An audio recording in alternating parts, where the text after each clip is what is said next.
This is Kural Media, your trusted source for global news. இது குரல் media செய்திகள்.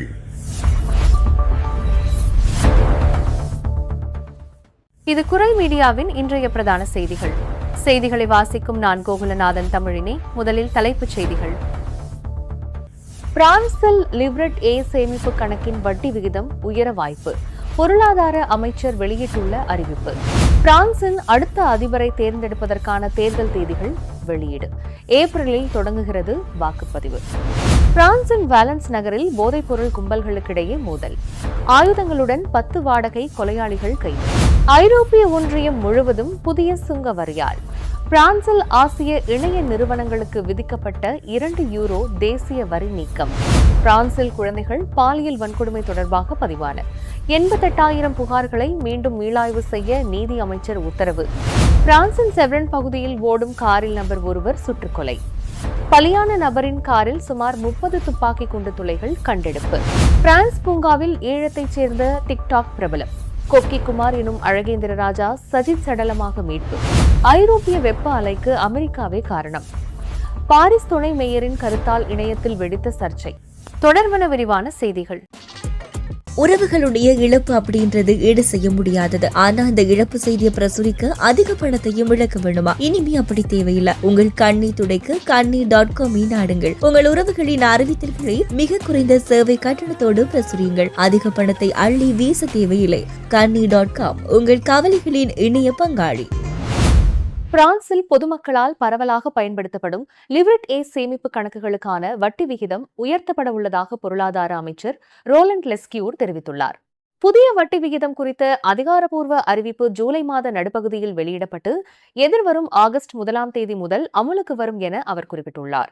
தற்போது இந்த சேமிப்பு கணக்குகளுக்கான வட்டி விகிதம் 1.5% உள்ள நிலையில் சமீப காலமாக பணவீக்கம் மீண்டும் அதிகரித்துள்ளதன் காரணமாக சட்டப்பூர்வ கணக்கீட்டு முறையின்படி இந்த வட்டி விகிதம் உயர அதிக வாய்ப்புள்ளதாக எதிர்பார்க்கப்படுகிறது.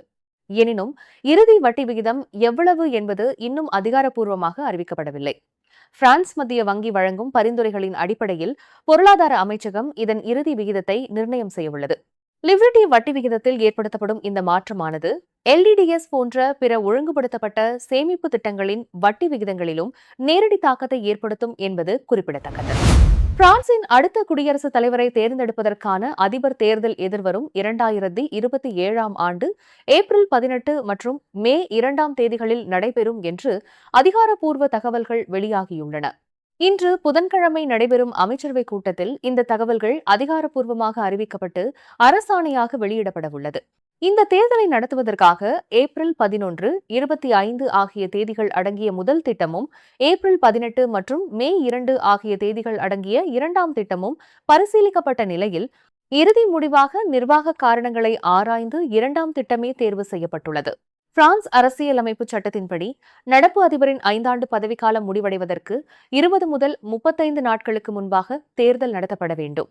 தற்போதைய அதிபர் இமானுவேல் மக்ரோன் தனது 2வது பதவிக்காலத்தை 2022 ஆண்டு மே 14 தொடங்கினார்.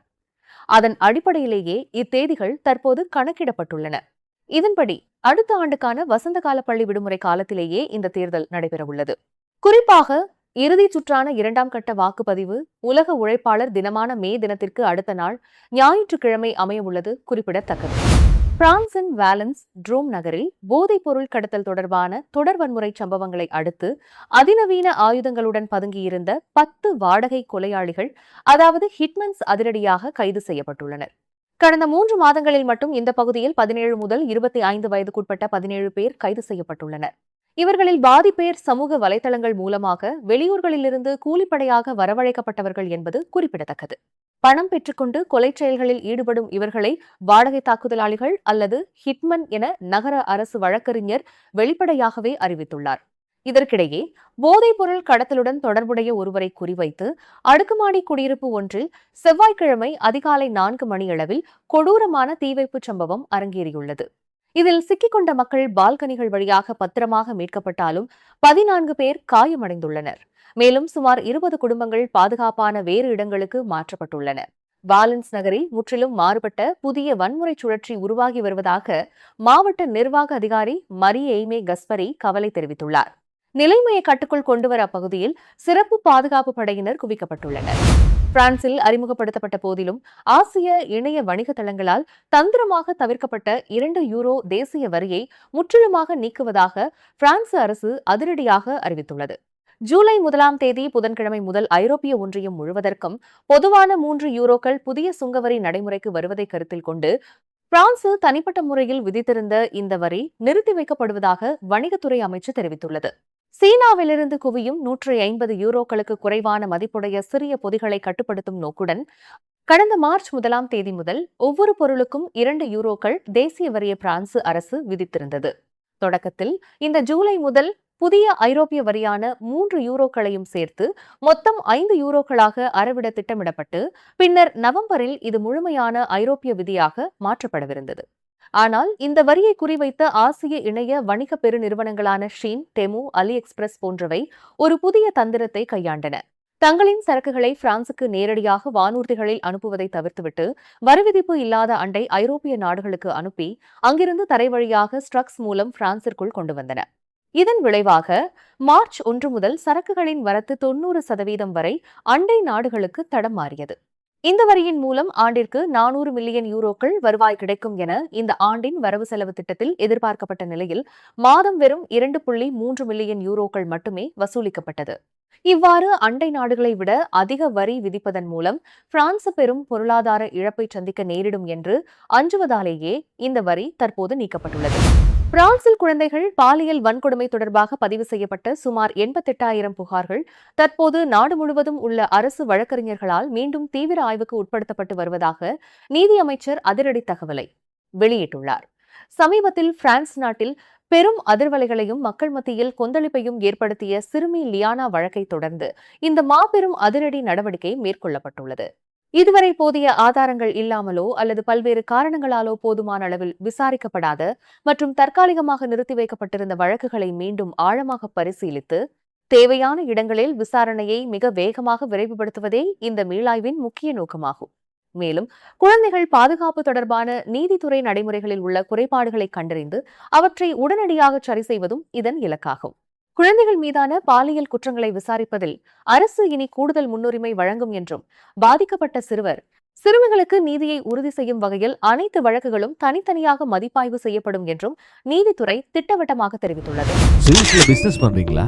ஆனா இன்னும் ப்ராப்பர் வெப்சைட் இல்லையா? வெப்சைட் டிசைன் ரொம்ப காஸ்ட்லின்னு நினைச்சு இது வரைக்கும் ஸ்டார்ட் பண்ணாம விட்டுருக்கீங்களா? இப்ப அந்த கவலை எல்லாத்துக்குமே முடிவு. உங்களுக்கு தேவையான அனைத்து வகையான இணையதளங்களையும் புதிதாக உருவாக்கவும், மேலும் உங்க பழைய இணையதளங்களை நவீன மற்றும் அழகான டிசைன்கள்ல மேம்படுத்தவும் மிக குறைந்த விலையில் நாம் செய்து தருகிறோம். இந்த சிறப்பு வாய்ப்பு குறிப்பிட்ட காலம் வரை மாத்திரமே வழங்கப்படும். மேலதிக விவரங்களுக்கு இப்பவே தொடர்பு கொள்ளுங்க. 07798574445.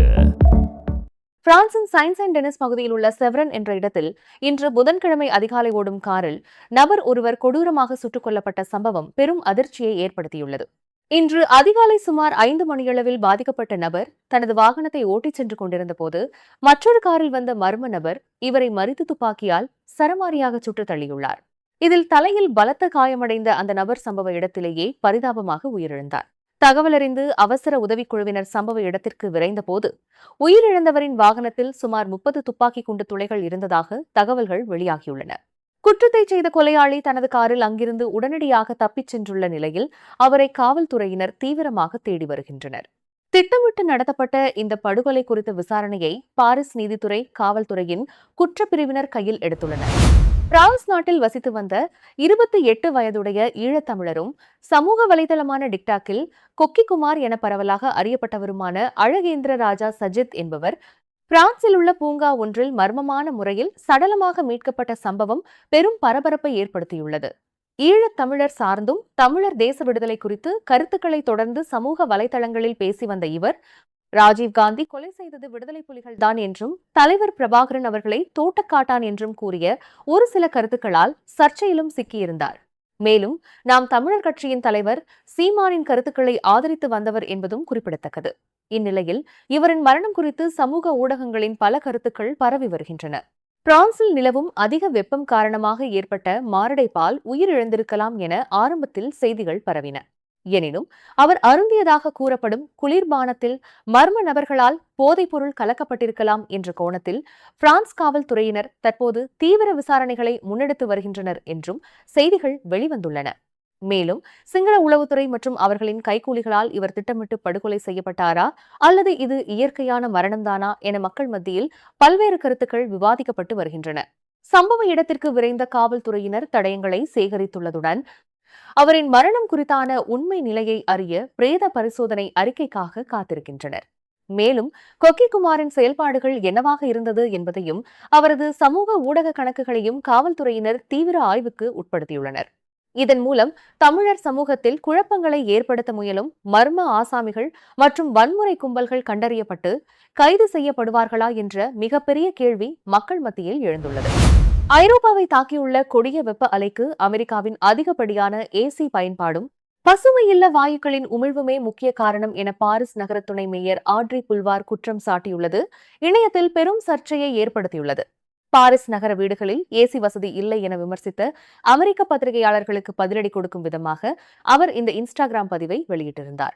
பிரான்சில் கடந்த வாரம் மட்டும் கடும் வெப்பத்தால் 1000 பேர் உயிரிழந்துள்ள நிலையில் 25% வீடுகளில் மட்டுமே ஏசி இருப்பதால் மக்கள் வெயிலிலிருந்து தப்பிக்க பொதுநீர் நிலைகளிலும் திறந்த வெளிகளிலும் தஞ்சம் அடைந்துள்ளனர். இந்நிலையில் அதிக மாசை வெளியிடும் சீனாவை விட்டுவிட்டு அமெரிக்காவை மட்டும் துணை மேயர் விமர்சிப்பது ஏன் என சமூக வலைதளங்களில் நெட்டிசன்கள் அவரை கடுமையாக கேலி செய்து வருகின்றனர். உறவுகளுடைய இழப்பு அப்படின்றது ஈடு செய்ய முடியாதது. ஆனா அந்த இழப்பு செய்தியை பிரசுரிக்க அதிக பணத்தையும் இழக்க வேண்டுமா? இனிமே அப்படி தேவையில்லை. உங்கள் கண்ணை துடைக்க kannee.com நாடுங்கள். உங்கள் உறவுகளின் அறிவித்தல்களை மிக குறைந்த சேவை கட்டணத்தோடு பிரசுரியுங்கள். அதிக பணத்தை அள்ளி வீச தேவையில்லை. kannee.com உங்கள் கவலைகளின் இணைய பங்காளி. நீங்கள் இதுவரை கேட்டது குரல் மீடியாவின் பிரதான செய்திகள். மேலும் இதுபோன்ற செய்திகளை அறிய குரல் மீடியாவை சப்ஸ்கிரைப் செய்யுங்கள்.